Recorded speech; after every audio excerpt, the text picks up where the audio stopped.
በእርግዝና ወቅት ማወቅ ካለባችሁ የመጀመሪያዎቹ ነገሮች ውስጥ አንዱ መብላት የሌለባቸው የምግብ አይነቶች ነው። በእርግዝና ወቅት ከፍተኛ አካላዊና ስሜታዊ ለውጥ የሚታይበት ጊዜ ነው። እናም ጤናማ አመጋገብን መጠበቅና መከተል ለእናቲቱና ለሕፃኑ ደህንነት አስፈላጊ ነው። አንዳንድ ምግቦች ጠቃሚ ንጥረ ነገሮች ሲሰጡ፣ ሌሎች ደግሞ ሊከሰቱ በሚችሉ ብክለት፣ ጎጂ ባክቴሪያዎች ወይም የንጥረ ነገሮች አለመመጣጠን ምክንያት አደጋዎችን ሊያስከትሉ ይችላሉ።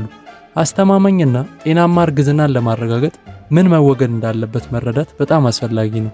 ስለዚህ በዛሬው ቪዲዮአችን በእርግዝና ወቅት ሊወገዱ ስለሚገባቸው 12 የምግብ አይነቶች በስፋት የምናይ ይሆናል። በተለይ ስድስተኛው አስጊ ነው።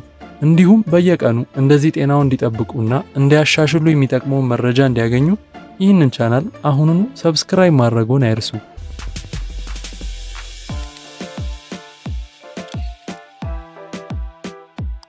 አንደኛ፣ ከፍተኛ ሜርኩሪ አሳ። ሜርኩሪ በጽንሰ አእምሮ እድገትና በነርቭ ስርዓት ላይ ተጽዕኖ የሚያደርግ መርዛማ ንጥረ ነገር ነው። አንዳንድ አሳዎች በተለይም ትላልቅ አዳኝ ዝርያዎች በሜርኩሪ የበለጸጉ ናቸው። ለምሳሌ ሻርክ፣ ስዎርድ ፊሽ፣ ኪንግ ማከሬል እና ቲልፊሽ። ስለዚህ እንደ አማራጭ እንደ ሳልሞን፣ ሰርዲን፣ ትራውት ወይም ቲልፒያ ያሉ ዝቅተኛ የሜርኩሪ አሳዎችን በመጠኑ ይብሉ። ለምሳሌ በሳምንት 2 ወይም 3 ጊዜ። ሁለተኛ፣ ፓስቸራይዝድ ያልሆኑ የወተት ምርቶች፣ ጥሬ ወተት፣ አይብና የፍራፍሬ ጭማቂ አሉ። ፓስቸራይዝድ ያልሆነ ወተትና አይብ ሊስቴሪያን ጨምሮ ጎጂ ባክቴሪያዎችን ሊይዝ ይችላል። ይህም ወደ ሊስትሮሲስ ሊያመራ ይችላል። ብዙም አልተለመደም፣ ነገር ግን ሕፃኑን ሊጎዳ የሚችል ከባድ ኢንፌክሽን ነው። ለምሳሌ እንደ ብሪያ፣ ብሉ ቺዝ እና ጎፊሽ ያሉ አይቦች በፓስቸራይዝድ ወተት የተሰራ ካልሆነ በስተቀር አላስፈላጊ ናቸው። ስለዚህ እንደ አማራጭ ፓስቸራይዝድ ወተት፣ እርጎና እንደ ቺደር ወይም ፓርሜሳን ያሉ ሃርድ ቺዝን ይጠቀሙ።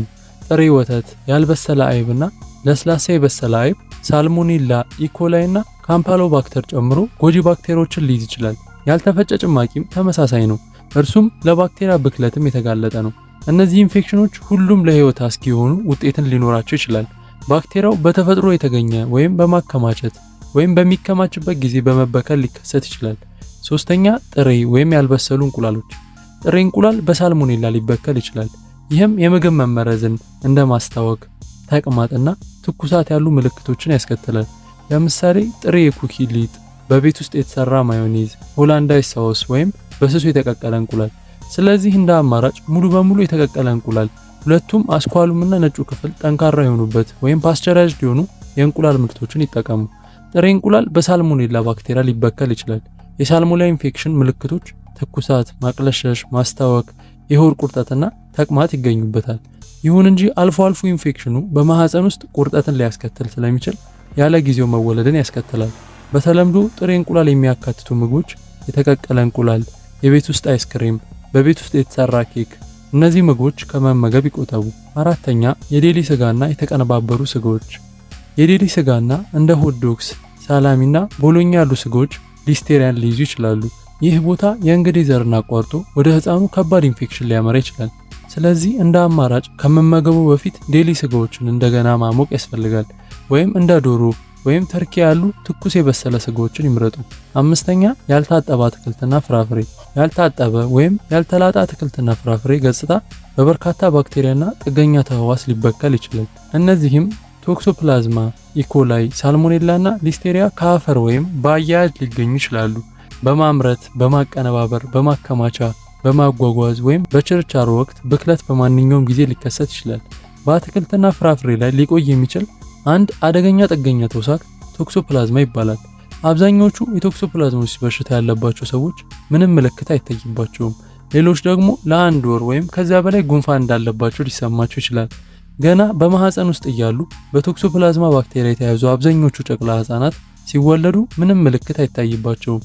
ነገር ግን እንደ አይነ ስውርነት ወይም የአእምሮዊ እክል ያሉ ምልክቶች በህይወት በኋላ ሊዳብሩ ይችላሉ። ከዚህም በላይ በበሽታ ከተያዙ አዲስ የተወለዱ ህጻናት ትንሽ መቶኛ በአይን ወይም በአንጎል ላይ ከባድ ጉዳት ይደርስባቸዋል። ነፍሰ ጡር በሆኑበት ጊዜ በውሃ በደንብ በማጠብ ልጣጭን ወይም ፍራፍሬዎችንና አትክልቶችን በማብሰል የኢንፌክሽን አደጋ መቀነስ በጣም አስፈላጊ ነው። ስድስተኛ፣ ካፌን።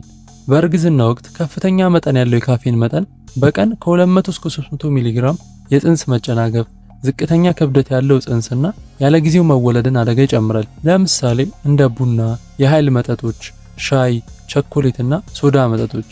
ስለዚህ እንደ አማራጭ በቀን ከ200 ሚሊ ግራም ያነሰ የካፌን መጠን ይጠቀሙ፣ ወይም ከካፌን ነፃ የሆኑ መጠጦች እንዲሁ ጥሩ አማራጭ ሊሆኑ ይችላሉ።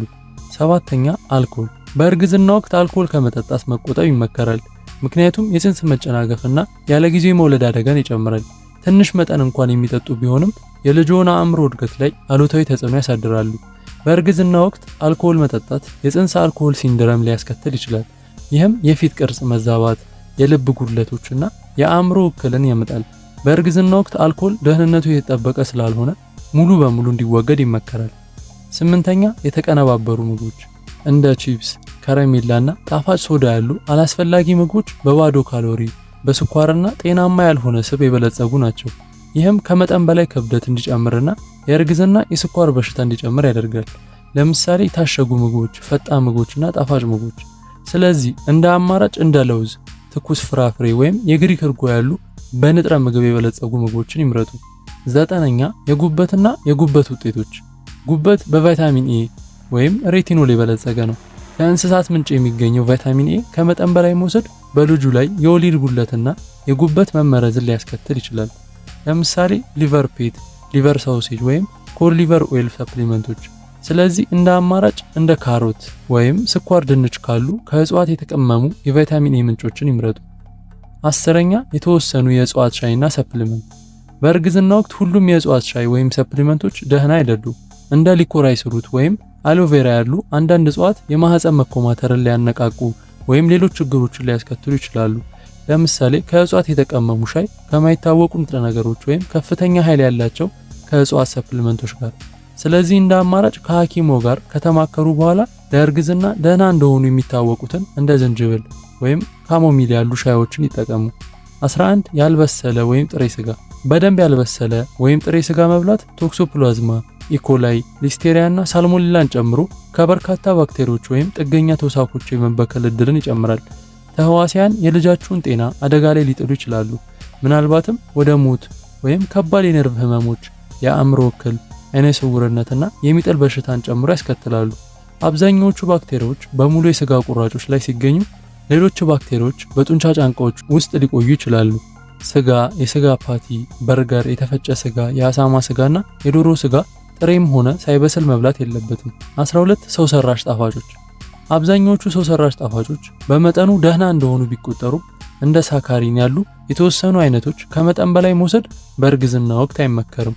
ምክንያቱም ከፍተኛ የጤና ስጋት ሊያስከትል ስለሚችል። ለምሳሌ የአመጋገብ ሶዳዎች፣ ከስኳር ነፃ የሆኑ ጣፋጮችና የስኳር ምትኮች። ስለዚህ ሰው ሰራሽ ጣፋጮችን ይቀንሱ። እንደ ማር ያሉ ተፈጥሯዊ ጣፋጮችን በትንሽ መጠን ይጠቀሙ። በእርግዝና ወቅት ጤናማ አመጋገብ ምክሮች። አንደኛ መለያዎችን ያንብቡ። ሁል ጊዜ ፓስቸራይዝድ ወተትና የእንቁላል ምርቶችን ያረጋግጡ። ሁለተኛ በደንብ ያብስሉ። ስጋ፣ ዶሮና የባህር ምግቦችን ሙሉ በሙሉ መብሰላቸውን ያረጋግጡ። ሶስተኛ ሁሉንም ነገር ይጠቡ። ከመብላቱ በፊት ሁሉንም አትክልቶችና ፍራፍሬ ይጠቡ። አራተኛ መረጃ ይኑሮት። ስለ አመጋገቡ ግላዊ ምክር ለማግኘት የጤና ባለሙያን አማክሩ። በእርግዝና ወቅት ለእርስዎ እና ለልጆ አደጋ ሊያስከትሉ የሚችሉ ምግቦችን በማስወገድ በንጥረ ነገሮች የበለጸገ አመጋገብ ላይ ማተኮር አስፈላጊ ነው። በመረጃ ላይ የተመሰረተ ምርጫ በማድረግና ከጤና ባለሙያ ጋር በመመካከር ደህንነቱ የተጠበቀና ገንቢ የሆነ እርግዝና ማረጋገጥ ይችላሉ። ለጽንሱ ጤናማ ጅምር ለመደገፍ ሁልጊዜ ትኩስ፣ በደንብ የበሰለ፣ በንጽህና ለተዘጋጁ ምግቦች ቅድሚያ ይስጡ። አይ ሆፕ በዛሬው ቪዲዮ ጠቃሚ መረጃና ትልቅ ግንዛቤ እንዳገኛችሁበት ተስፋ አደርጋለሁ። እንደዚህ አይነት ጠቃሚ የጤና መረጃ እንዲደርሳችሁ ደግሞ ሰብስክራይብ በማድረግ ቤተሰብ ይሁኑ። እንዲሁም ለሌሎች ይህ ቪዲዮ እንዲደርሳቸው ላይክ፣ ሼር ማድረግዎን አይርሱ። ሌላው እርግዝና ቶሎ እንዲፈጠር ስለሚረዱ መፍትሄዎች ማወቅ ከፈለጉ ቪዲዮውን እዚህ ጋር ያገኙታል፣ እንዳያመልጣችሁ።